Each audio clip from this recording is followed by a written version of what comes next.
చంద్రబాబు నాయుడు గారు ఒక బృహత్తర కార్యక్రమానికైతే శ్రీకారం చుట్టారు. అదే పేద ప్రజలను ధనికులుగా మార్చడం. ఒక రకంగా మార్గదర్శులు, బంగారు కుటుంబాలు, ఈ కాన్సెప్ట్ అయితే చాలా బాగుంది. P4 అయితే ఇప్పుడు రేపు ఆగస్టు 15కి, అంటే ఇంకా ఎంతో పెద్ద టైం ఏం లేదు, కరెక్ట్గా నెల 15 రోజులు మాత్రమే ఉంది. ఎందుకంటే ఆయన చేసిన ప్రకటన జూలైకి వచ్చింది కాబట్టి ఆగస్టు 15. దాదాపు 15 లక్షల బంగారు కుటుంబాలు, 1,00,000 మంది మార్గదర్శకులు. అంటే ఒక్కొక్క మార్గదర్శి 15 లక్షల కుటుంబాలంటే ఎన్ని ఇళ్ళని దత్తత తీసుకోవాలి? 1,00,000 మంది మార్గదర్శులు, 15 లక్షల బంగారు కుటుంబాలంటే అంటే మొత్తం రాష్ట్ర వ్యాప్తంగా ఇది మొదటి దశ. ఇంకా తర్వాత పెరుగుతారు ఉండే కొద్దీ. ఇప్పుడు నిన్న తాజాగా ఆయన ఇక్కడ పర్యటించారు తూర్పుగోదావరి జిల్లాలో. చర్మకారుడు ఇంటికి వెళ్ళారు.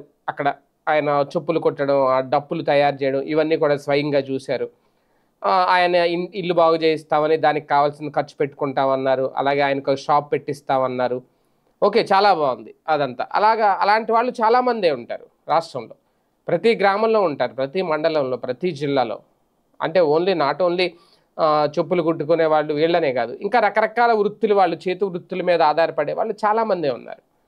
అలాగని చెప్పి చేతి వృత్తులు క్రమక్రమంగా అంతరించిపోతున్నాయి. ఒక రకంగా నిన్న కార్మికుడు చెప్పినట్టుగానే ఇప్పుడు ఎంతమంది చెప్పులు కొట్టుకు వెళ్ళి వాళ్ళ దగ్గరికి వెళ్ళి చెప్పులు కుట్టించుకుంటున్నారు.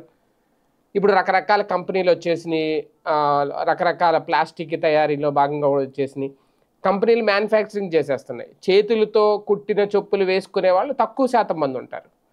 దాంతో ఇటువంటి వాళ్ళకు ఉపాధి అనేది కరువు అవుతుంది. అంటే వినియోగం పెరిగినప్పుడు ఖచ్చితంగా ఇక్కడికి వెళ్తారు. ఇప్పుడు చాలామంది చూసుకుంటే రకరకాల చేతి వృత్తులు చేసేవాళ్ళు ఇప్పుడు అలాగని చెప్పి ఇంతకుముందు కుల వృత్తుల వాళ్ళే చేతి వృత్తులు వాళ్ళు అయ్యారు. ఇప్పుడు కులాలకు అతీతంగా కూడా చేతి వృత్తులకు సంబంధించి దాంట్లో కొత్తదనం తీసుకొస్తున్నారు. ఇప్పుడు బార్బర్ షాప్ ఉంది. ఎంతవరకు నాయి బ్రాహ్మణులు మాత్రమే బార్బర్ షాపులు నిర్వహిస్తున్నారు? ఇప్పుడు గ్రామాల్లో అయి ఉండొచ్చు. ఇప్పుడు పెద్ద పెద్ద సెలూన్లు, బ్యూటీ పార్లర్లు, మెన్స్, జెంట్స్ అండ్ లేడీస్ అలా బ్యూటీ పార్లర్ వచ్చేసిన తర్వాత ఇక్కడ కులం అనేది లేదు. అక్కడ ఇతర కులాల వాళ్ళు కూడా అందులో దిగుతున్నారు. దాన్ని ఒక బిజినెస్ మాడ్యూల్ అంతే. దాని మీద ఒక వ్యాపారం చేసుకోవాలనుకుంటున్నారు అంతే తప్ప అది వాళ్ళే చేయాలని ఏం లేదు. దానికోసం మళ్ళీ కోర్సెస్ వచ్చేసి ఇంతకుముందు హోటల్స్ అంటే ఎవరు నిర్వహించేవారు? ఎక్కువగా వైశ్యాస్ నిర్వహించేవారు. ఎక్కువగా టిఫిన్ హోటల్స్ కానీ, భోజనం హోటల్స్ కానీ, ఇప్పటికీ చాలా ఆర్యవైశ్య భోజనశాల ఇలా ఉంటాయి హోటల్స్, పేర్లు ఉంటాయి కొన్ని చోట్ల. ఇప్పుడు ఎవరు నిర్వహిస్తున్నారు హోటల్స్ని? ఇప్పుడు ఎంతమంది, ఎన్ని రకాలైన హోటల్స్ వచ్చేసినాయి. ఇప్పుడు వీళ్ళని ఏం లేదు, కులాలకు అతీతంగా. కాకపోతే అది కూడా ఒక బిజినెస్ అంతే. అందులో మళ్ళీ నాన్ వెజిటేరియన్ హోటల్స్ రకరకాల పేర్లతో. కానీ ఇప్పుడు అటువంటి వాళ్ళని అందరికీ కూడా ఉపాధి కల్పిస్తే నెక్స్ట్ ఖచ్చితంగా దీన్ని చూసి నెక్స్ట్ వాళ్ళ తరం, వాళ్ళ పిల్లలు ఇందులోకి వస్తారా? ఇప్పుడు వీళ్ళ పిల్లలు ఎక్కడ చదువుకుంటారు? వాళ్ళు ఏ ఉద్యోగం చేసుకోవాలనుకుంటారు? ఇంతకుముందు సాఫ్ట్వేర్ రంగానికి అంతలా ఊతమిచ్చారు అంటే చంద్రబాబు నాయుడు గారు మేమే తయారు చేసిన సాఫ్ట్వేర్ రంగాన్ని మేము అభివృద్ధి చేసామని చెప్తారు. అలాగే అందరూ అన్ని ఇళ్ళ నుంచి రావడం బట్టే కదా, వాళ్ళు బాగా చదువుకోవడం బట్టే కదా. కాకపోతే ఇప్పుడు ఇది కూడా అవసరం. అంటే ఈ తరహా మోటివేషన్ కూడా చెయ్యాలి. ఆ వృత్తుల్ని కొనసాగించేలా కూడా చూడాలి.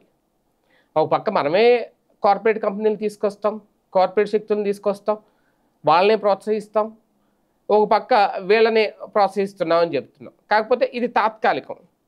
ఇప్పుడు అలాగని చెప్పి ఈ మార్గదర్శులు ఎవరైతే ఉన్నారో వీళ్ళు ఎన్నాళ్ళు ఆ కుటుంబాన్ని ఆదుకుంటారు? దానికి ఏమన్నా ఒక అగ్రిమెంట్ రాసిస్తారా? ఇన్నాళ్ల పాటు వీళ్ళ అన్నీ మేమే చూసుకుంటాం, వీళ్ళకి ఎంత పెట్టుబడి పెడతాం, నెల వీళ్ళకి టెన్షన్గా డబ్బులు ఇస్తామని చెప్పి ఏమైనా రాసి ఇవ్వగలుగుతారా? బాబుగారి అధికారంలో ఉన్నప్పుడు అంతవరకు నడుస్తుందేమో.